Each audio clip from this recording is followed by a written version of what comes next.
குட்டி பையன் ஒருத்தர் இருந்தான். அவன் என்ன செஞ்சானா, அவனுக்கு ஒன்றுமே தெரியலையா.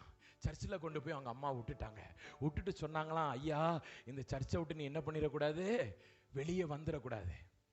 சர்ச்சில் எல்லாரும் ஜோம் பண்ணுறாங்களாம், மணிக்கணக்கா முட்டைக்கால போட்டுக்கிட்டே இருக்காங்களாம்.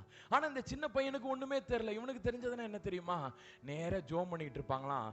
அவன் பக்கத்தில் கையை கட்டிக்கிட்டு இப்படியே உட்காந்துட்டே இருப்பானா. சில நேரம் ஜெபம் ரொம்ப லென்த்தாக போயிட்டு இருக்குமா, ரொம்ப லென்த்தாக போயிடுச்சு. உடனே இந்த தம்பிக்கு என்ன ஆயிடுச்சா, தூக்கம் வந்துருமா. சில வேளைகள் என்ன செய்வானா, அந்த இடத்துல அந்த அந்த ரெயில்ஸ்னா இருக்குமா பாருங்க, அதிலே இப்படி தலைக்கு வச்சு அப்படியே தூங்கிடுவானா.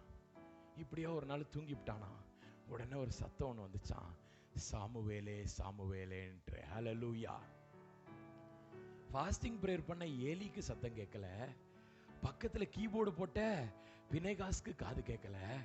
ஆனா அந்த இடத்துல சும்மா உட்கார்ந்திருந்த ஒரு சாமுவேலுக்கு கர்த்தருடைய வார்த்தை வெளிப்பட்டது. ஹல்லேலூயா.